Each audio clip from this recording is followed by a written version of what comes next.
I think the power is not yet back, so she's not able to come and give the class. So I'll have to backfill for her, and it's always difficult to fill up for a more illustrious speaker. But I'll try my best, whatever I can do. So we were discussing the 15th chapter, and I think last Pyari Prabhu completed 15.12. So yesterday we all were on moon with Pyari Prabhu, or we were at least discussing about moon. So today we'll be back on earth and we'll start discussing about earth again. So let me give a quick like a recap of what has happened so far, so we have some context when we discuss these verses. One second, I have some.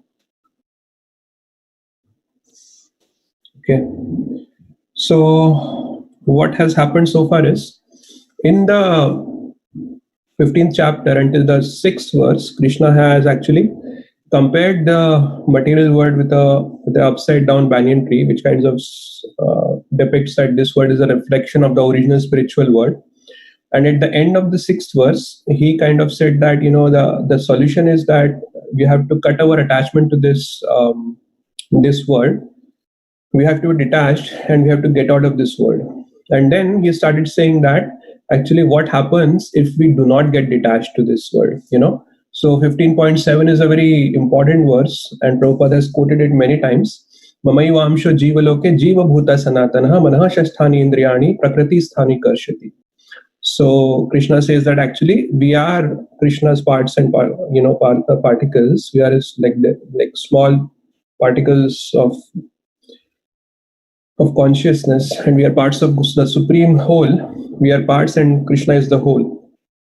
Because we have forgotten our relationship with Krishna, because we have forgotten our attraction to Krishna, we are kind of struggling in this material world. We have come under the 6 senses, and then there is a karshati that is happening. Karshati is basically friction, which is basically struggle. We are all struggling in this material world. So if we are not able to cut our attachment to the material world, then we have to struggle in this material world. So from 7 to 12, Krishna talks about, 7 to 11, Krishna talks about the struggle that happens of the living entity in the material world. So if you remember in the 10th verse, Krishna had said about Jnana Chakshu, a person who has Jnana Chakshu, a person who has the eyes trained in knowledge. He can see what's happening in this material world, how the soul is struggling with the 6 senses, Vimudha na anupashyanti, pashyanti jnana chakshushaha. So Vimudha cannot see. Vimudha na anupashyanti. Mudha is fool. Vimudha is a special kind of fool. Now, he cannot understand what's happening in this material world. But who can understand? He says, pashyanti jnana chakshushaha. A person who has the eyes trained in knowledge. He can see exactly. He can observe what is happening in this material world, how the different souls are stuck in this material world and they are struggling in this material world. So that is how in the 10th verse he describes. So until the 11th verse, Krishna talks about exactly how the soul is struggling in this material world. So the Gyan that is mentioned, the Jnana Chakshu, from the eyes of knowledge, the person from the 7th to 11th verse, Krishna describes at the level of the soul, how the soul is struggling in this material world. Now, from the verses 12 to 15, what Krishna is going to do is, he is going to take the vision from the jnana to bhakti. So he kind of says that actually, how even when we are struggling in this material world, we have when we are living in this material world, there are so many things that we need in this material world to sustain our existence. So Krishna talks about the role of God. But it is God ultimately who is kind of sustaining our material existence also in this material world.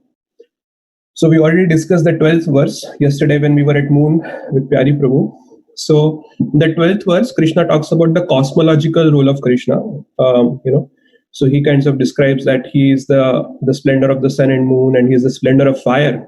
So we all know that sun, moon, and fire are very important for us. We can't live without them. And in the 13th verse, he will describe his terrestrial role. Terrestrial means that at the earthly level, what is the role that Krishna plays? And then at the 14th verse, he will describe his physiological role, how he's sustaining our physiological existence. And in the 15th verse, he will describe about his psychological and spiritual role, how he is also maintaining us spiritually and psychologically also. So basically how it is, we live in a universe. So in the 12th verse, Krishna describes that universe is maintained by Krishna. Then within the universe, we live at this planet Earth. So he says that he maintains the planet Earth also, and all the different planets which are there actually in this universe. So within the planet, we live in a body. So that body is also maintained by Krishna. That is what is described in the 14th verse. And in the 15th verse, he describes that actually, and when we live in the body, we also need the mind to function. So that mind also is ultimately guided by Krishna. So he is kind of present at every step. It is ultimately Krishna who is, sustaining our existence, and even in this material world. And the purpose of him sustaining this universe is, he wants to take our consciousness out from the material reality to the spiritual reality. So he wants us to, focus our consciousness on the spiritual reality, on Krishna. And when we are able to do that, we'll be able to get out of this material world and we'll be able to get back to the spiritual world. So that is the theme of the 15th chapter. So yesterday we discussed about when Krishna said in the 12th verse that he is the splendor of the sun, moon, and fire. Now, if you remember, the same three elements, sun, moon, and fire, they were also talked about in the 6th verse of the 15th chapter. Exactly same three elements. Actually, there is one other element that Krishna talked about in the 6th verse, but these three elements were common. So in the 6th verse, Krishna had said that, his abode, the spiritual world, is not illumined by the sun or moon, nor by fire or electricity. So the four elements he had talked about in the 6th verse. So the theme there was that the spiritual world does not need the sun, the moon, or the fire. It is like self-sufficient. But when we live in the material world, the same three elements that are not there in the spiritual world, those three elements are required. The sun is required, the moon is required, and the fire is also required. So he says that actually it is me only who gives these three. If I am not there, the sun, the moon, and fire cannot exist actually. That is what he had said in the 12th verse. So today we are going to discuss the 13th verse. Let me quickly share my screen.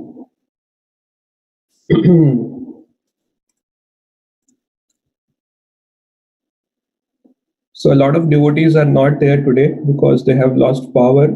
Almost all the devotees who live in Farmington area, none of them have power. So we don't expect them to join.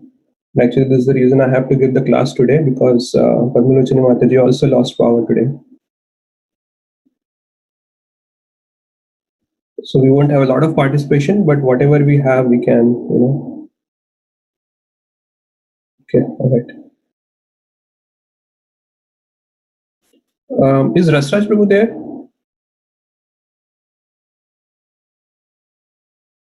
Okay, Prabhu, you are not doing the live on Facebook today? Okay. Actually, one thing I wanted to mention is, I think on Monday when you did the live on YouTube, there was no sound on YouTube, at least for 40 minutes. Okay. All right. Yeah,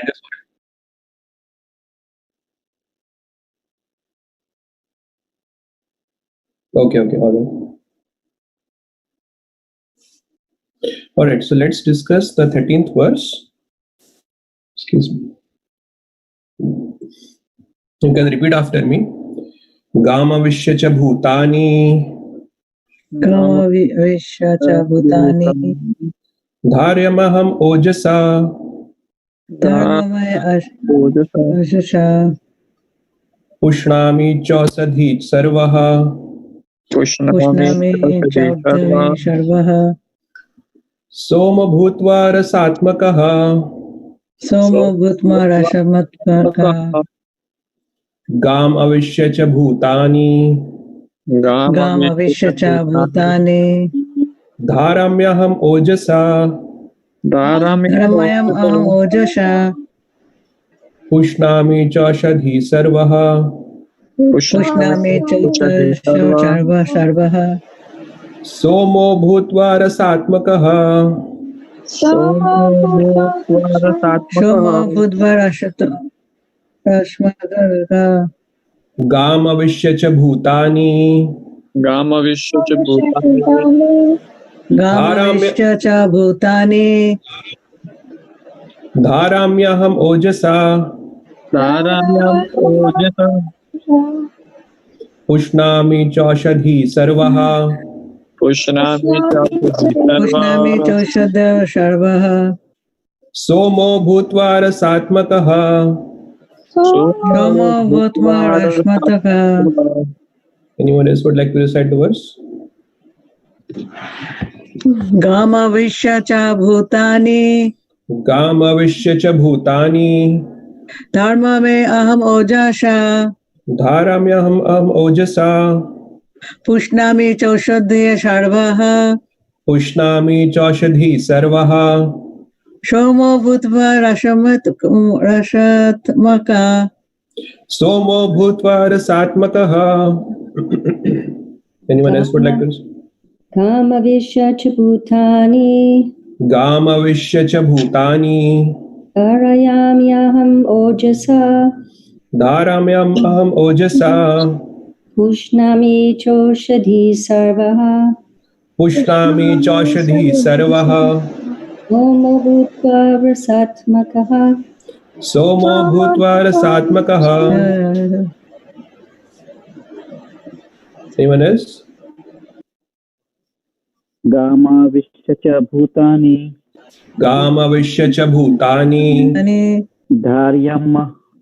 धार्यम् अहम् ओषज धारयाम्यहम् ओजसा पुष्णामि चौषधी सर्वः पुष्णामि चौषधी सर्वः सोमो भूत्वा रसात्मकः सोमो भूत्वा रसात्मकः Okay, let's recite the synonyms. Gam, the planets. planets Avishya, Vishya entering. entering Cha, Cha also.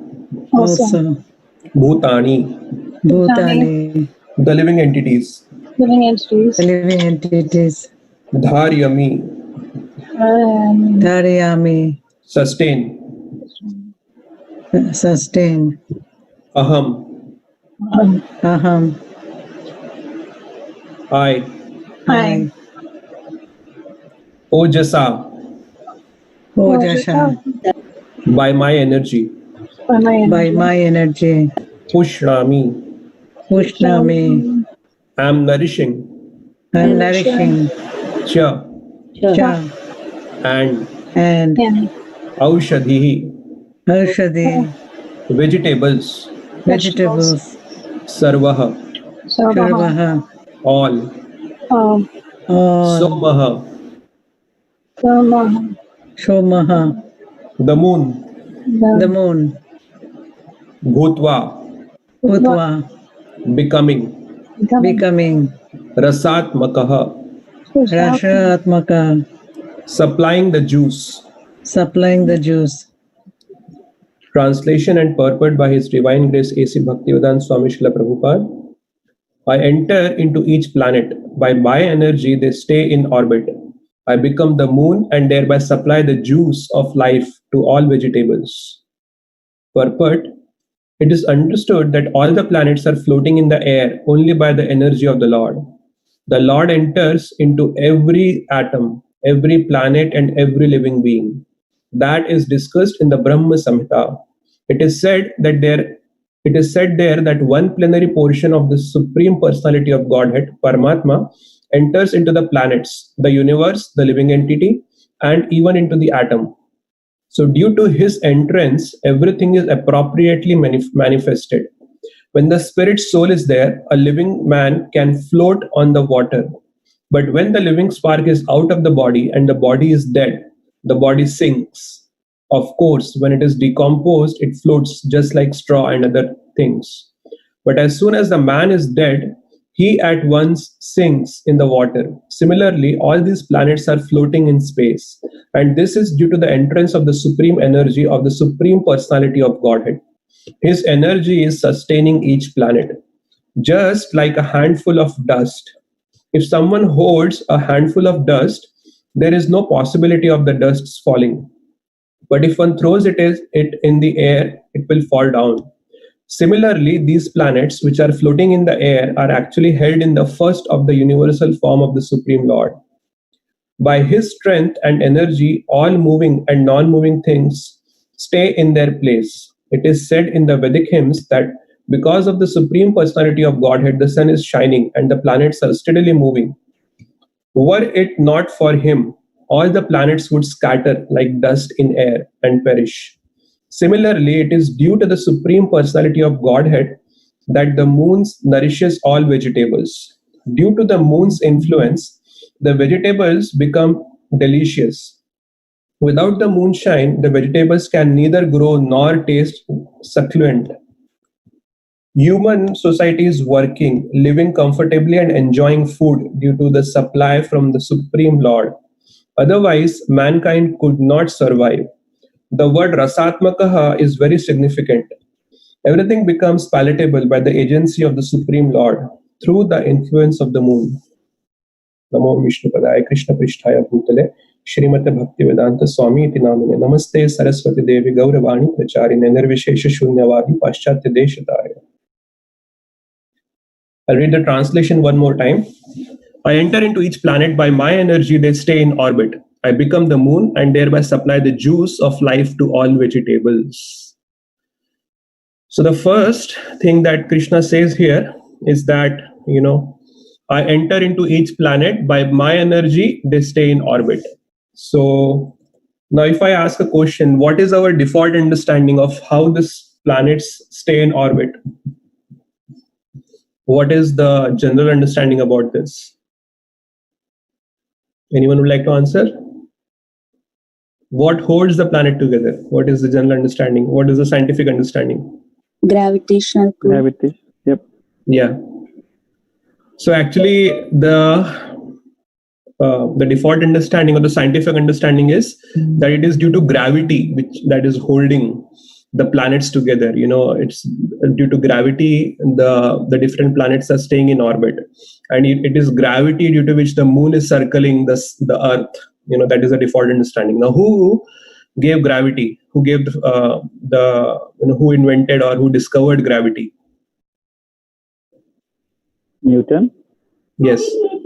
So actually, before Newton discovered gravity, and we all know how it's a very famous incident. He saw an apple falling, and then he asked, "Why did this apple fall? Why did it not float in the air?" So, and why does every apple fall? No matter where you drop the apple on the earth, which specific you drop it here in Connecticut, or you drop it in New York, or you drop it in Paris, or you drop it in New Delhi, every apple will fall on the earth. It's not going to float. So he came up with the idea of the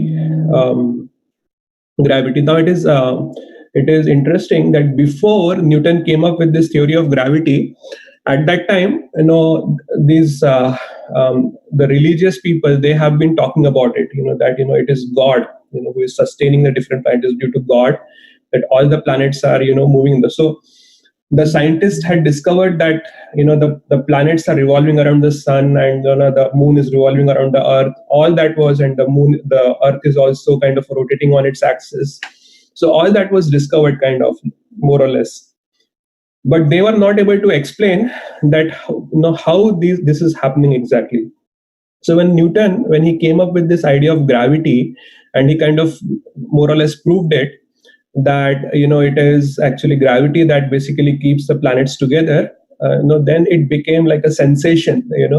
Like yesterday we were talking about the moon landing. So moon landing, actually, that time, when the first time when the moon landing happened, so we were all not there at that time. It was almost, at least I was not there. There are few people who would have been, like Kari Prabhu, I'm sure, would have been there. Prabhupada was there at that time. But it became quite a sensation. People started thinking that we have gone to the moon. Yes, we can do everything. So that power of science, that people had realized that the science can do everything and anything.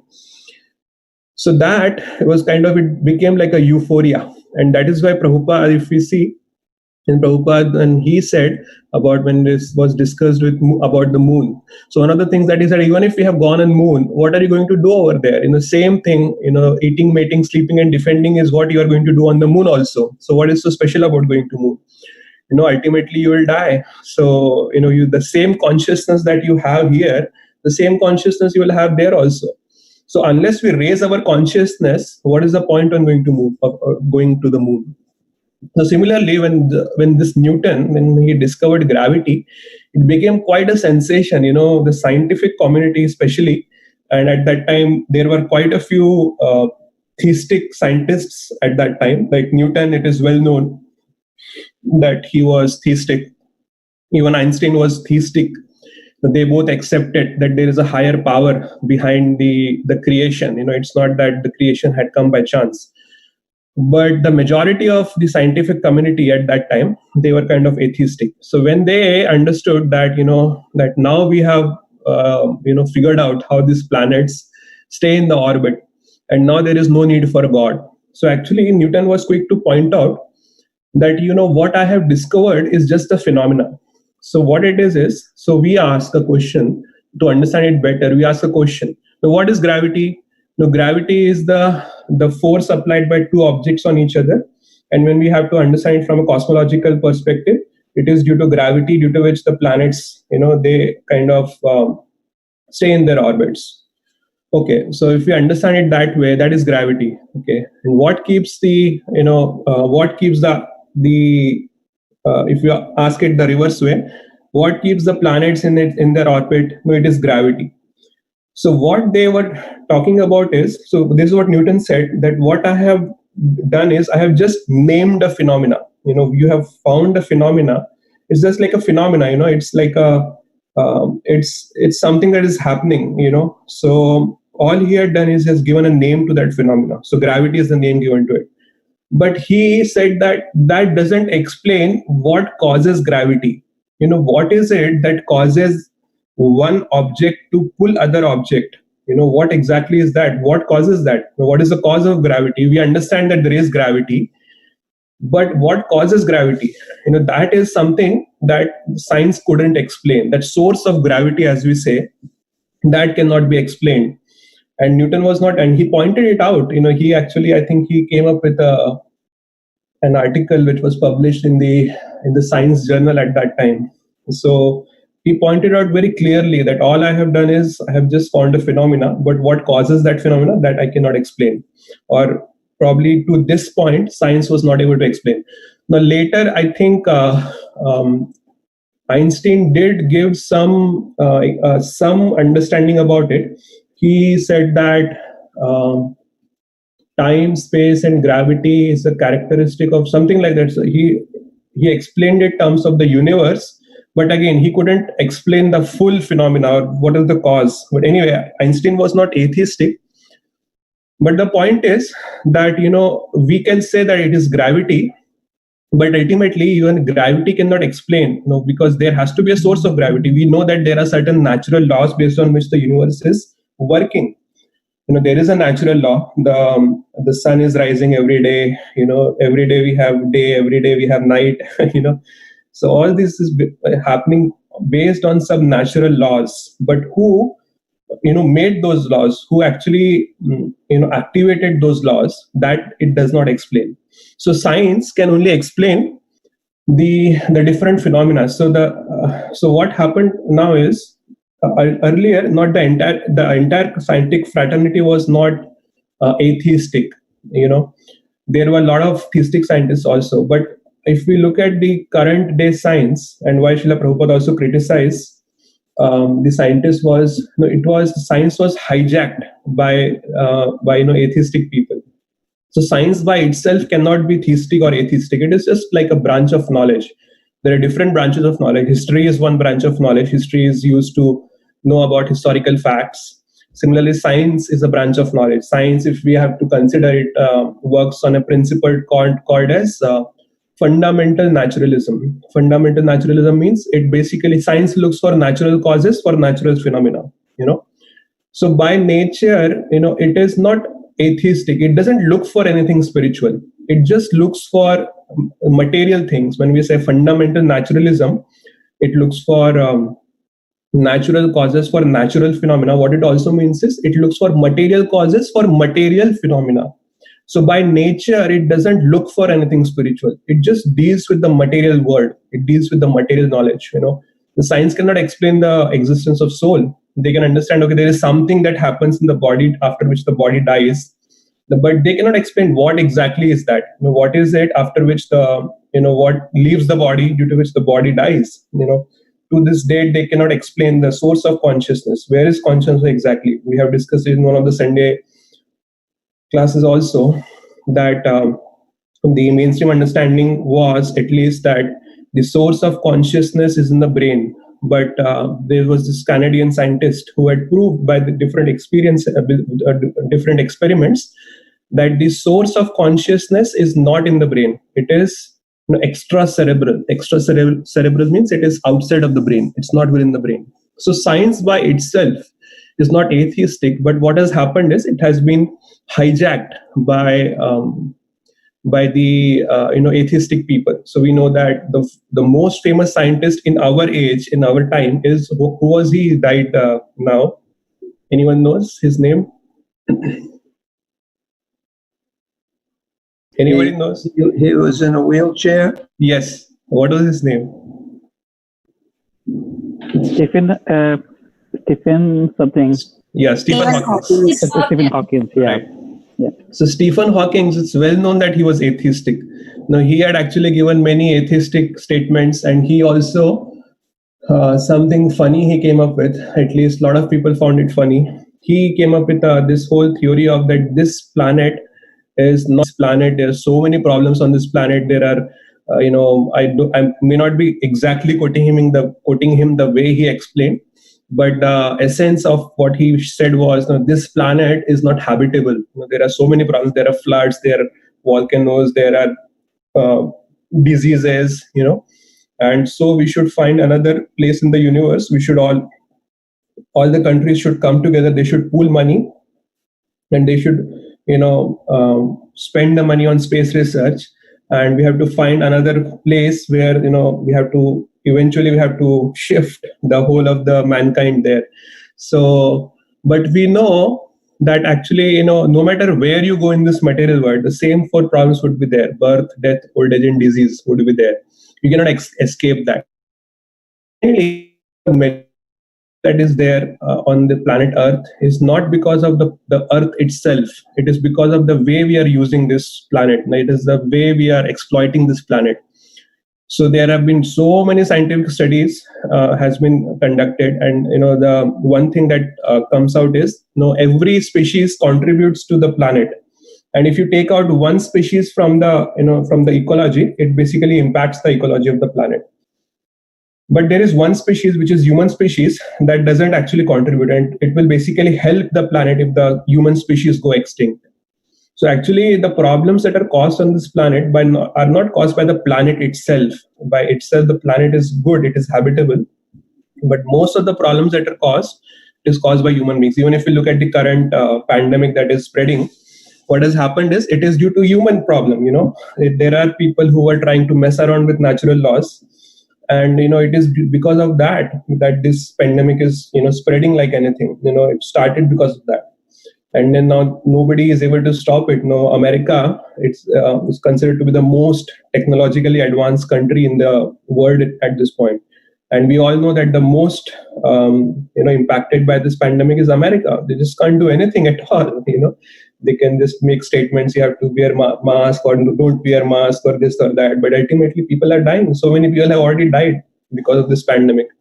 All this technological advancement is not able to do anything for that, although they are trying to find a vaccine now, but we don't know when the vaccine will come out. So the point is, most of the problems on this planet are caused by the human species. And because the consciousness is like that, until we change the consciousness, it's not going to help. No matter where you go on this, in this universe, the same problems will come up. Sooner or later, that planet also will become polluted, and the same problems that we are having here, those problems will start coming over there. Now, another thing that Krishna says in this verse I just read it out. The next statement he says is, I become the moon and thereby supply the juice of life to all vegetables. So now we understand that photosynthesis is required for plants or for vegetables or for trees. And what causes the photosynthesis? What do we need for photosynthesis? Anyone would like sunlight? Yes. So why does it say that I become the moon and thereby supply the juice of life to all vegetables? Now this is also a kind of scientific studies happening now. It's not very clearly done so far, but a lot of studies are happening and they are pointing to this fact that actually just as the sun is required for photosynthesis and the plants to sustain, and actually sun is required for all lives to sustain on this planet. Without sun, no life can sustain. The moon also has its role to play. So what they have figured is when the vegetables are grown at places where there are overcast situations. Overcast means there are a lot of clouds and the moon is not directly shining. And when the different vegetables are grown over there, the vegetables are not that the taste is very different. It tastes almost like tasteless. For example, cauliflower has a natural flavor. But if you grow cauliflower at a place where there is no moonlight available because of whatever reasons, then the cauliflower that grows at a place where moonlight is available, it tastes completely different. So actually, this is kind of this study is happening now. It's not if you search on Google, you will find some studies that are being done by different scientists about it. That what is the role of moon? For in Bhagavatam, it comes out very clearly. I forgot which canto it is, but it is said that actually the Chandra is basically what sustains all the trees, and Chandra is also the deity of the trees. It kind of when the Prachetas, it comes in the past time, the Prachetas. When the Prachetas, they actually they go inside inside water to do austerities. And after their austerities are done, they get benediction from Lord Vishnu. They come out of the water and they see that the whole of the planet is kind of covered by trees. It was like there's so many trees, there's no land kind of remaining now. So they start cutting the tree. They start killing all the trees. And when they have cut almost like so many trees, at that time Chandra comes over there. He says that, don't do that, please. Don't just destroy all the trees. I understand there's something, I exactly don't remember the past time, but the point is, in the Vedic scriptures, Chandra is accepted to be the caretaker of the trees. It is due to Chandra which the trees are sustaining, trees or plants or whatever. So, this, what Krishna is saying is also kind of slowly in the mainstream science, we are seeing that these kinds of studies are happening now.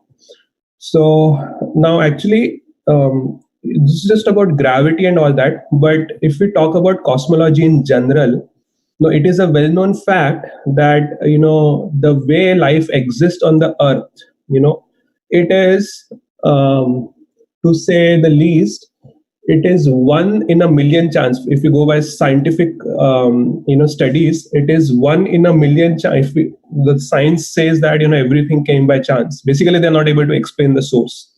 They can't exactly tell us that how everything came from. So the mainstream understanding of the scientists is that everything came by chance. So then the problem that comes is, now, if everything came by chance, then science itself points that the probability of life coming to Earth is like 1 in a million. If we throw dice million times, if you have to get 6 on the dice, so it is like when you throw dice million times, then once you will get 6. It is like that. That is the kind of probability to sustain life. Because the kind of the whole arrangement that is required to sustain life. So, for example, the earth has to be tilted at a certain angle. If the earth is not tilted at that angle, then the seasons wouldn't come. The different seasons that we experience, winter, summer, fall, all those different seasons that are there, those seasons wouldn't come. If the earth would have been a little closer to the sun, it would have been so hot that the life wouldn't have been sustained on the earth. If it would have been a little away from sun, it would have been so cold that life couldn't sustain on the earth. Similarly, it is said that if Jupiter is not situated at the place where it is situated now, so what Jupiter does is, according to science itself,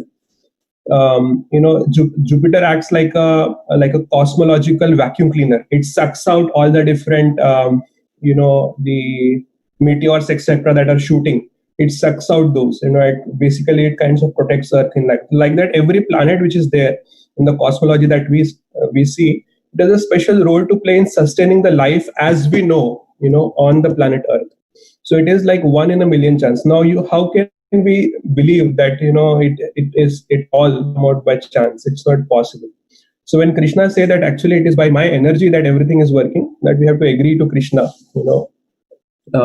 Even the scientific studies point to that direction. There is this Christians use the design argument, and it is kind of true. That kinds of explains the how God is sustaining the universe. So let me stop here and see if there are any questions, comments, and then we can move on to the next verse.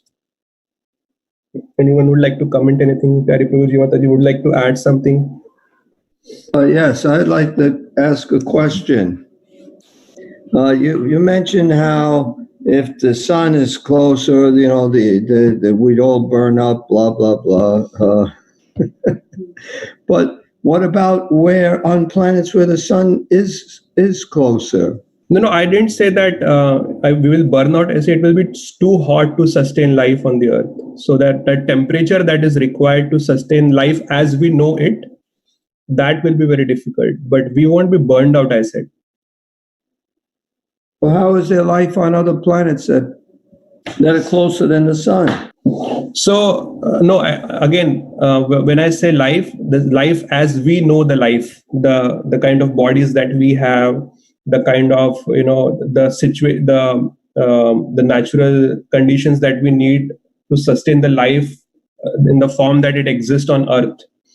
So the life may exist on other planets, but, for example, it is explained that Chandra also has life on it. But there, the bodies of the inhabitants, they are like subtle bodies. They are not gross material bodies like ours. So Chandra is explained to be like a heavenly planet where everything is like it's like subtle matter, not gross matter. So that is like the natural environment for Chandra. But if you want to correct me, Prabhuji, please go ahead and do it. Well, that's the point, that they have bodies, but they're different. Right. They're different bodies. Just in case people were thinking that life has to be like this, otherwise it can't. No, yeah, right. Exist. So exactly.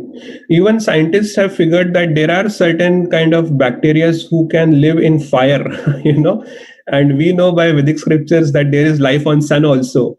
So there are some beings who live on the sun planet. So we can't understand. We can understand, okay, we can't live in water, but we can see there are so many different species that live inside water. Similarly, we can't understand how there could be life within Earth, but there are so many species that live inside Earth. So it's very difficult for us to comprehend. But every planet, as you said rightly, it has some form of life, but the life as we know it, that is very difficult to sustain. So I was explaining more in scientific terms. So scientists will not accept that there is any life on moon or any other planet or sun. So they will only accept life as they understand, as they have seen life. So if we have to talk in those terms, then if the life has to sustain, then it is very difficult to sustain without the exact position in which everything is arranged in the universe. Okay, next. You said that, for life to be created, or existing on this planet, it's like 1 in a million chances that it's happening. I don't see, I kind of think it's more than 1 in a million. Because 1 in a million is not that much. I'll try it 1 million times and then finally we got life. If you have unlimited amount of time, it seems like it would happen if it's 1 in a million. Right. I mean, the point is it's almost impossible, next to impossible to, if we go by the causality theory, that it came out by just by chance theory. I mean, not causality. Everything came by chance. So it's almost impossible that life would exist. So when I say 1 in a million, I should say, almost impossible. So Prabhuji, even I have read similar kind of what you explained about Newton, when he found the gravity, and some of his friends said, okay, we have found something, and which we always treat as it's given by God and all. If we do research more and more, we can find a lot of things. So to convince his friend, he made a solar system in his lab, like with a model. And next morning, he took his friend and went inside. And the friend said, "Oh, nice, the solar system." And he said, "No, it was already there. I don't know from where it came." So he said, "What you're talking about? It's impossible." So he said, "See, this is a small solar system, and you are saying it is impossible to be there all the time. How can you believe this is this so huge solar system, and by chance it is there, and nobody has created this? So definitely someone is there, like a god or someone who has created.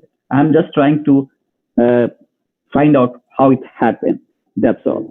So he was very much like, as you rightly said, he was very theist, and he would believe in God. Yeah. It's like it's like common sense. Like, say, for example, and just forget about universe. If you come in a room and then you say that the room is nicely decorated and it is like everything is in its place and it's looking very tidy and clean, and then immediately you will ask, who is maintaining this such a beautiful, so beautifully it has been arranged, everything in this room.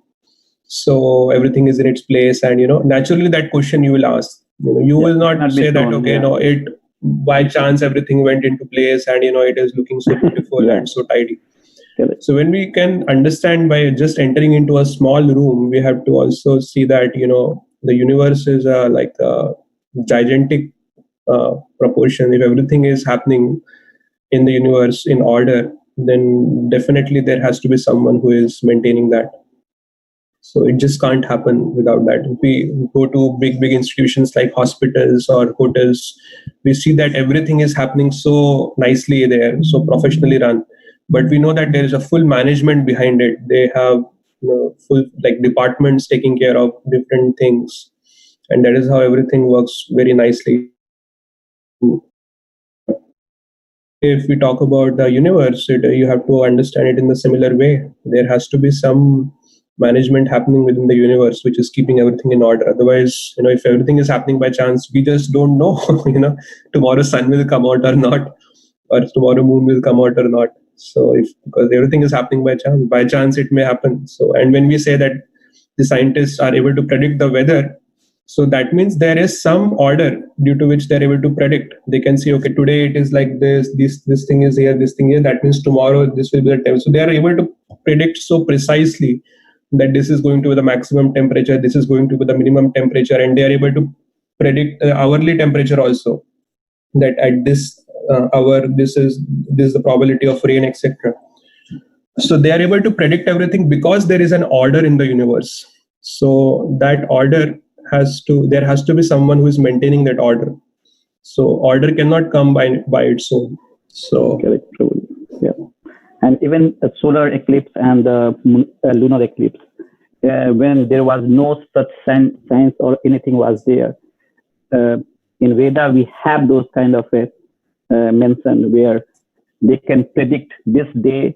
If you see the Hindu calendar, etc., they can predict in advance when the solar eclipse or lunar eclipse will happen based on the Vedic scripture or the calculation they have given. So without any kind of a instrument, they can do that. Right. Exactly. Similarly, we can explain the law of karma. We can't say that everything that is happening in our life is happening by chance. There is this universe work based on some natural laws. Similarly, the law of karma is also like a natural law. So whatever is happening in our life, it is based on our previous karma, it is based on our destiny. So, and that is why it is said that we have to lead a responsible life, because whatever we do in our life today, that's going to impact us later, maybe in this life or next life, we don't know. But because there is an order, you can't say that everything that is happening in my life, it is happening randomly just by chance. It's everything is happening based on natural laws, and law of karma is also like a law of nature. Yeah, I believe it was Newton who also discovered the law of karma. Right. Yeah. The third law of Newton is law of karma, right? Exactly. Yeah. Every action is equal and opposite reaction. I mean, obviously, we understand that from a karma perspective, every action may not have opposite reaction, but every action will have a reaction. We can say that. So some actions may have favorable reactions, some may have unfavorable reactions. But opposite means what he said. Opposite means if you are acting on something, that thing is also acting on you. So that's opposite means what Newton has said. Yeah. So exactly, that's not how the law of karma works. Yeah. So exactly not, that is not how the law of karma works. It is explained about karma. Krishna says in the Bhagavad Gita, Gahana karmano gati. It's very difficult to understand the law of karma, how it works. So it may happen that if you did one action today, the reaction may come in small proportions over a period of time, or it may happen that you did multiple actions, 20 different actions, and you get one reaction for those 20 actions. So all those permutations and combinations are possible when it comes to karma, and it's very difficult for us to find a one-to-one correlation. So there are certain things for which you can say that yes, there is a one-to-one correlation. For example, today if I eat 50 ice creams, tomorrow I'm sure my throat will be choked up, and you can say yes, it's karma. I ate 50 ice creams and tomorrow my throat is choked up. But not every action is like that. So yeah, it's also in the Manu Samhita, it says that if you killed someone, then the least amount of reaction you'll get is you have to be killed. And if you're not killed, then you have to suffer more than just being killed. So the karma is not exactly the same. One way is more lenient. So it says that a king, when he kills a murderer, he's being merciful to him because he's minimizing his reaction for the murder. exactly. I have another question. Yes, Prabhuji. Please give the answer also. I actually don't know the answer to this one, but Okay. I don't know if you'll know, but you'll say something, I'm sure. Just thinking about Srila Prabhupada, like when they built the temple in Vrindavan, there was a tumul tree there, and Prabhupada had them build the temple basically around the tree, so the tree was in the courtyard rather than cut the tree down. Prabhupada was very much against, unnecessarily cutting down a tree. And these prachetas, they meditated for so long, such austerity, underwater, and then they come out. You would think they'd be more peaceful and be compassionate. Nowadays people hug trees, and they decide to just cut all these trees down. It's like, why? Yeah, as you said, I'll say something, so I just say my understanding, Prabhuji. So what I understand from that pastime is the trees had covered almost the entire planet. There was no free land remaining almost, So that was like too much. That was there actually. It was not healthy. It was not. So everything has to be in a balance, it is said. And the balance was disturbed because of so many trees that are there. So like, for example, if the whole earth is covered by water, that is going to disturb the ecological balance of the planet, and then we need place for even the life to sustain, in a sense that the life that cannot sustain in water, that life needs land to sustain. So similarly, the trees had kind of inundated the whole planet at that time. So they were very disturbed. They were very angry when they came out of the water, and then they decided to just, ruthlessly cut down all the trees. I think they burnt it with their power, something like that, mystical powers, right? I don't think they used a chainsaw. Yeah. So that is just my understanding. But if you have some understanding about it, please share it, Prabhuji. I think that's good. That reminds me of, was it Dhruva Maharaj? Yeah. Who was killing the Right, yakshas. Yeah, and then he just kind of got into it just too much, and then they finally stopped him too. Right. Yeah. At that time, I think Manu comes over there and stops him. He was killing the yakshas left and right without even thinking. So similarly, I think that is what has happened with Prachita when they were like too much. They went too far. Then at that time, this Chandra comes over there, and then he asked them to stop. He couldn't obviously fight with him because they were all the devotees of Lord Vishnu, and they just got the benediction from Lord Vishnu. Similar thing happens with Dhruv Maharaj also. Kubera comes over there, but he is not fighting with Dhruv Maharaj because he is like a devotee of Vishnu. But he does give Dhruva some benedictions, so that was good. Thank you. Thank you, Guruji. So I don't think we have time for another verse, but if anyone has any other comments, any questions, anything that you would like to share, or if you would like to mention anything on the previous verses. I'd just like to say that atheist, what was his name in the wheelchair? Stephen Hawkins. Stephen Hawkins, yeah. Fortunately, I forget his name, 1 second later. That's nice. But after he passed away, there was a joke, a cartoon about him, and there was a big, long, huge stairway to heaven where he can go, but he was in a wheelchair. He couldn't go. Yeah. That was good. There was another joke that I read on him. Something like he must be in the black hole. Don't remember now, but it was also a very nice cartoon on Stephen Hawking. It's funny like how when he passed away, so many jokes were made on him. But he did make a lot of good contributions, like positive scientific contributions also, but ultimately he kind of would have caused many people to become atheistic, because people who believed on him a lot, they would have probably kind of followed his arguments and kind of became atheist because of that. So that was not good. Like taking people away from God is like the biggest disservice you can do. So, and similarly, when you bring people to God, that is like a great service you can do to God. So one time, I believe it was in Australia, and I believe it was like Prabhupada was still on the planet, and the devotee, there was a big debate between a devotee and an atheist, a big atheist, famous atheist at the time. I don't know who he is because I don't even remember the last atheist. I don't.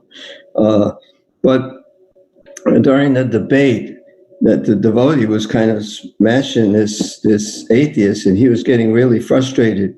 And the atheist said, "Oh God!" And then everybody cheered. Yeah. I also read these funny things on internet. Like there is this site Quora.com where people like ask questions. So once I read a question, I am a new atheist. What should I know? So that means he's like a new, just became an atheist. And before that, he might be a theist. I'm new to atheism. Can you help me? Yeah. The point is like whatever great men do, common people follow. That is what Krishna says in the Bhagavad Gita. So when people like Stephen Hawking, who are influential to a certain extent, people watch out for them, look for them, and when they kind of give atheistic statements, then it is a power. Similarly, there are other influential people like by like who's that who gave money for Krishna book? I'm sorry, I'm missing the name. George Harrison? George Harrison. Sorry, thank you, Prabhuji. When he became a devotee, so many people became devotee because of him, because he thought, oh, he is getting initiation from Srila Prabhupada, he's getting guidance from Srila Prabhupada. So many people actually became Krishna conscious due to him. I was hearing that other class from Radharaman Prabhu the other day. He also kind of became devotee after George Harrison became a devotee. So it's such a good service he did. You have probably have got so many people to at the feet of Krishna. So that's like a great service he did. So when like great, like influential people, whatever they do, most like common people tend to follow their example. So okay, we have 2 more minutes remaining. Any other things, any questions, comments about anything? I have a comment. If those who spend a lot of time at Home Depot might notice this, is that they play the same songs, and one song they play quite often is My Sweet Lord by George Harrison, and they chant Hare Krishna in it. So spend time at Home Depot. Yeah. All right. If there are no other questions or comments, we can end the class here. Vancha kalpatarubhyascha kripa sindhyobhya eva cha patitanam pavanebhyo vaishnavebhyo namo namaha. Hare Krishna. Hare Krishna. Thank you. Hare Krishna.